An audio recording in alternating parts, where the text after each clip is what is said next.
நேரம் காலை 6 மணி. இலங்கை ஒலிபரப்பு கூட்டுத்தாபனம் செய்திகள். செய்தி ஆசிரியர் ஃபஸ்ஸான் நவாஸ், வாசிப்பவர் சிவராஜா தக்கீஷன். முதலில் தலைப்புச் செய்திகள். இலங்கைக்கு உலக வங்கியின் தொடர்ச்சியான ஒத்துழைப்பு. பாடசாலை மாணவர்களுக்கு ஒருவேளை உணவு வழங்கும் வேலை திட்டத்தினை வெற்றிகரமாக நடைமுறைப்படுத்த நடவடிக்கை. உயர்தர பரீட்சையின் மனை பொருளாதார பாடத்தின் செயல்முறை பரீட்சை இன்று ஆரம்பம். வெளிநாட்டு வேலைவாய்ப்பு அமைச்சின் நடமாடும் சேவை இன்று மன்னாரில் இடம்பெறவுள்ளது. பிரான்சில் உள்ள ராஜதந்திர அலுவலகம் ஒன்றில் குண்டுவெடிப்பு பற்றி அச்சுறுத்தல் விடுத்த சந்தேக நபர் கைது. அவை தலைப்புச் செய்திகள். இனி விரிவான செய்திகள். இலங்கைக்கு தொடர்ந்தும் ஆதரவு வழங்கப்படும் என்று உலக வங்கி உறுதிப்படுத்தியிருக்கிறது. ராஜாங்க அமைச்சர் ஷெஹான் சேமசிங்க உடனான சந்திப்பின் போது உலக வங்கியின் தெற்காசிய பிராந்தியத்திற்கான உப தலைவர் மார்டின் ரைசஸ் இந்த உறுதிமொழியினை வழங்கியுள்ளார்.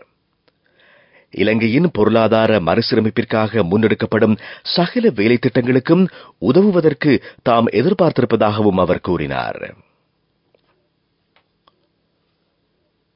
பாடசாலை மாணவர்களுக்கு உணவு வழங்கும் வேலை திட்டத்தினை முறையான விதத்தில் நடைமுறைப்படுத்த கல்வி அமைச்சு தயாராகிறது. இதன் மூலம் பாடசாலை மாணவர்களின் போஷாக்கு குறைபாட்டினை நிவர்த்தி செய்து அவர்களின் பாடசாலை வருகையினை உறுதிப்படுத்துவது இதன் நோக்கமாகும். தேசிய உணவு கலாசார பாரம்பரியத்தினை பாதுகாப்பதற்கான வாய்ப்பும் இதன் மூலம் கிடைக்கும். நாடளாவிய ரீதியில் உள்ள பாடசாலைகளில் தரம் 1 தொடக்கம் 5 வரை கற்கும் மாணவர்களுக்கு ஒருவேளை உணவு வழங்கப்பட உள்ளது. நாளாந்தம் காலை 7:30க்கும் 8:30க்கும் இடைப்பட்ட நேரத்தில் காலை உணவை வழங்க கல்வி அமைச்சு எதிர்பார்த்துள்ளது. இதன் மூலம் 16 லட்சம் பாடசாலை மாணவர்கள் நன்மை அடைய உள்ளார்கள். அரசாங்கம் இதற்கென்று 16,600 மில்லியன் ரூபாய்களை ஒதுக்கியுள்ளமை குறிப்பிடத்தக்கது. 2023 உயர்தர பரீட்சையின் 28ஆம் இலக்க மனை பொருளியல் விஞ்ஞான பாடத்திற்கான செயல்முறை பரீட்சை இன்று ஆரம்பமாக உள்ளது. இம்மாதம் 29ஆம் தேதி வரை இந்த செயல்முறை பரீட்சை இடம்பெறும் என்று பரீட்சைகள் ஆணையாளர் நாயகம் அமித் ஜயசுந்தர தெரிவித்துள்ளார். நாடளாவிய ரீதியில் உள்ள 39 மத்திய நிலையங்களில் இந்த செயல்முறை பரீட்சை இடம்பெறவிருக்கிறது. பாடசாலை விண்ணப்பதாரிகளுக்கான அனுமதி அட்டைகள் உரிய பாடசாலை அதிபர்களுக்கும் தனியார் பரீட்சார்த்திகளுக்கான அனுமதி அட்டைகள் உரிய பரீட்சார்த்திகளின் தனிப்பட்ட முகவரிகளுக்கும் அனுப்பி வைக்கப்பட்டிருப்பதாக அவர் மேலும் தெரிவித்தார். 2023 உயர்தர பரீட்சையின் பெறுபேறுகள் அடுத்த மாதம் வெளியிடப்படவிருக்கின்றன. ஆனால் விசேட தேவையுடைய பரீட்சார்த்திகளின் விடைத்தாள்களை திருத்தும் பணிகள் இதுவரை பூர்த்தியடையவில்லை என்றும் பரீட்சைகள் ஆணையாளர் நாயகம் அமித் ஜயசுந்தர மேலும் தெரிவித்தார். நீங்கள் கேட்டுக்கொண்டிருப்பது இலங்கை ஒலிபரப்பு கூட்டுத்தாபனத்தின் செய்திகள்.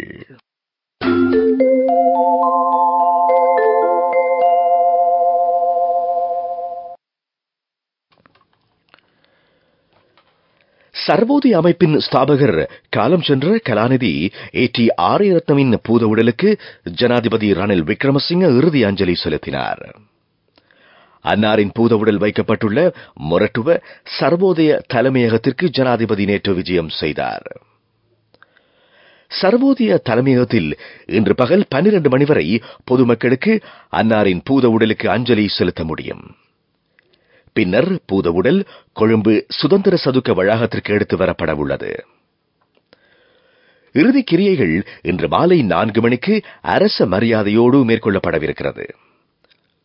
பிரதமர் தினேஷ் குணவர்தனவின் பணிப்புரைக்கு அமைய இந்த தீர்மானம் எடுக்கப்பட்டிருப்பதாக அரசு நிர்வாக உள்நாட்டு அலுவல்கள் மாகாண சபை உள்ளூராட்சி மன்றங்கள் அமைச்சின் செயலாளர் பிரதீப் யசரத்ன தெரிவித்துள்ளார். இலங்கை ராணுவத்திலிருந்து சட்டவிரோதமான முறையில் விலகியவர்களுக்கான பொது மன்னிப்பு காலம் அறிவிக்கப்பட்டுள்ளது.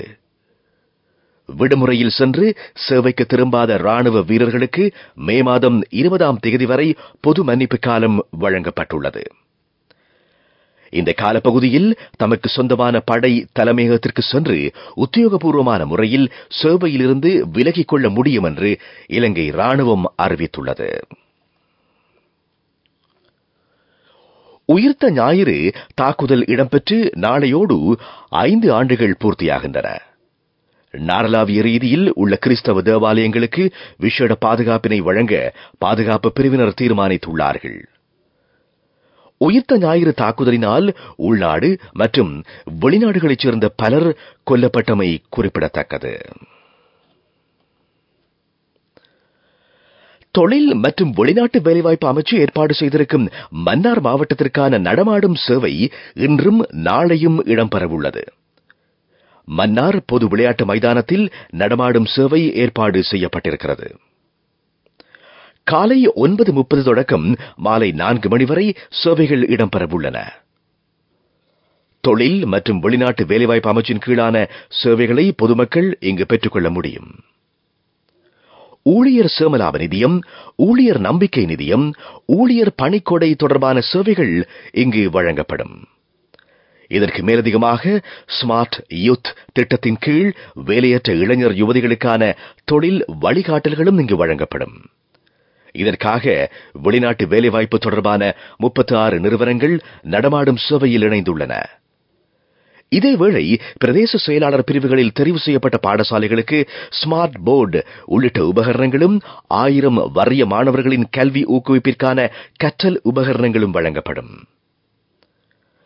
வெளிநாடுகளில் பணி புரிபவர்களது பிள்ளைகளின் வாழ்க்கை தரத்தை மேம்படுத்தும் திட்டங்களும் இங்கு முன்னெடுக்கப்படும். நடமாடும் சேவை இடம்பெறுகின்ற தினங்களில் மருத்துவ முகாமும் இரத்த தான நிகழ்வும் ஏற்பாடு செய்யப்பட்டிருக்கின்றமை குறிப்பிடத்தக்கது.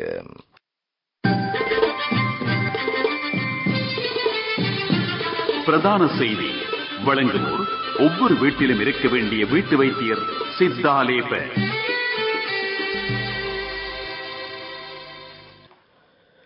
ஈரானுக்கும் இஸ்ரேலுக்கும் இடையிலான மோதல் வலுவடையுமாயின் பொருளாதார ரீதியில் நலிவடைந்த நாடுகளுக்கு கூடுதலான பாதிப்புகள் ஏற்படும் என்று சர்வதேச அரசியல் ஆய்வாளரும் சிரேஷ்ட ஊடகவியலாளருமாகிய மொஹான் சமரநாயக்க தெரிவித்துள்ளார்.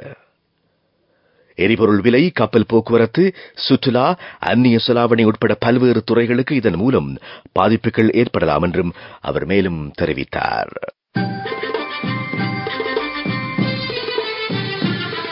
பிரதான செய்தி வழங்கியோர் ஒவ்வொரு வீட்டிலும் இருக்க வேண்டிய வீட்டு வைத்தியர் சித்தாலேப.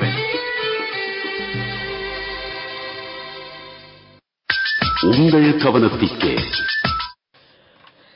சிறுவர்களுக்கு மத்தியில் வயிற்றுப்போக்கு நோய் அதிகரித்திருப்பதாக சுகாதார அமைச்சு எச்சரிக்கை விடுத்திருக்கிறது. புத்தாண்டை தொடர்ந்து ஏற்பட்டுள்ள இன்ஃபுளுவன்சா வைரஸ் சிறுவர்களுக்கு கூடுதலாக பரவுகின்றமை இதற்கான காரணமாகும். சிறுவர்களுக்கு 3 நாட்களுக்கு மேல் காய்ச்சல் நீடிக்குமாயின் உடனடியாக வைத்தியர்களை சந்திக்குமாறு சுகாதார அமைச்சர் வைத்திய நிபுணர் டாக்டர் தீபால் பெரேராவுக்கு பணிப்புரை வழங்கியிருக்கிறார். உலகச் செய்திகள்.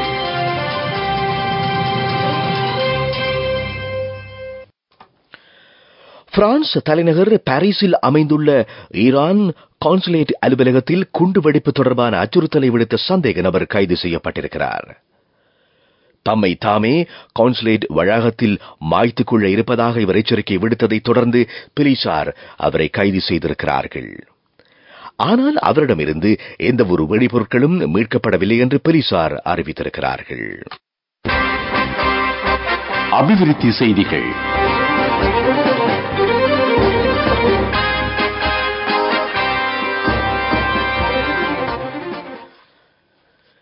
யால சரணாலயத்திற்கான நுழைவு வீதிகளின் முதற்கட்ட அபிவிருத்தி பணிகள் ஆரம்பிக்கப்பட்டிருக்கின்றன. இதற்கென்று 35 மில்லியன் ரூபாய்கள் செலவிடப்படுகிறது.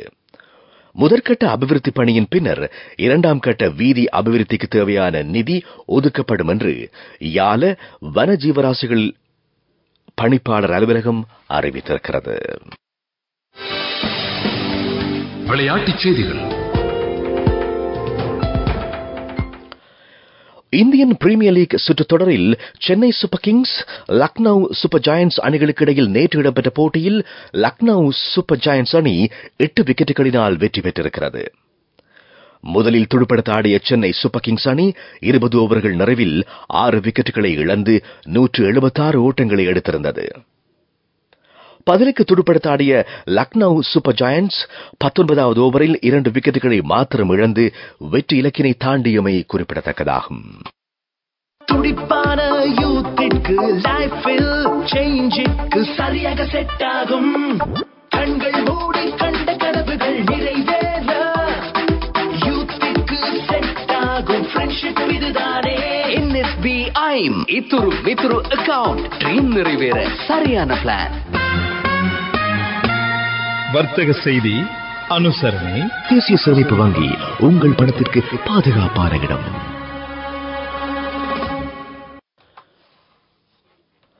யூனிலீவர் ஸ்ரீலங்கா நிறுவனத்தின் புதிய தலைவர் அலி தாரிக் இலங்கை முதலீட்டு சபைக்கு விஜயம் செய்துள்ளார். இலங்கையில் நிலவும் முதலீட்டு வாய்ப்புகள் பற்றி அவர் இதன் போது கேட்டறிந்ததாக இலங்கை முதலீட்டு சபையின் தலைவர் தினேஷ் வீரக்கோடி தெரிவித்திருக்கிறார். கொழும்பு துறைமுக நகரில் முதலீடுகளை மேற்கொள்வதற்கும் தாம் எதிர்பார்த்திருப்பதாகவும் அவர் மேலும் குறிப்பிட்டார். வர்த்தக செய்தி அனுசரணை. தேசிய சேமிப்பு வங்கி உங்கள் பணத்திற்கு பாதுகாப்பான துடிப்பான யூத்திற்கு லைஃபில் சேஞ்சுக்கு சரியாக செட் ஆகும். கண்கள் மூடி கண்ட கனவுகள் நிறைவேற யூத்திற்கு செட் ஆகும் ஃப்ரெண்ட்ஷிப் இதுதானே. NSBI இத்துரு வித்துரு அக்கவுண்ட் ட்ரீம் நிறைவேற சரியான பிளான். பொருளாதார செய்திகள்.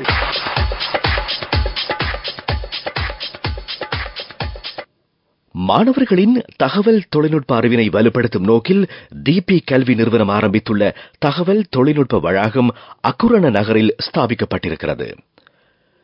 DP கல்வி நிறுவனத்தின் ஸ்தாபகர் தம்மிக பெரேரா நிகழ்வின் பிரதம அதிதியாக கலந்து கொண்டார். நாடளாவிய ரீதியில் இதுவரை 130 தகவல் தொழில்நுட்ப DP கல்வி நிறுவனங்கள் ஸ்தாபிக்கப்பட்டிருக்கின்றன. நாட்டின் பொருளாதாரத்திற்கு தகவல் தொழில்நுட்பத்துறையின் மூலம் உயர்ந்தபட்ச ஒத்துழைப்புகளை பெற்றுக் கொள்கின்ற நோக்கோடு இந்த கல்வி நிறுவனங்கள் ஆரம்பிக்கப்பட்டுள்ளமை குறிப்பிடத்தக்கதாகும். காலநிலை அறிக்கை.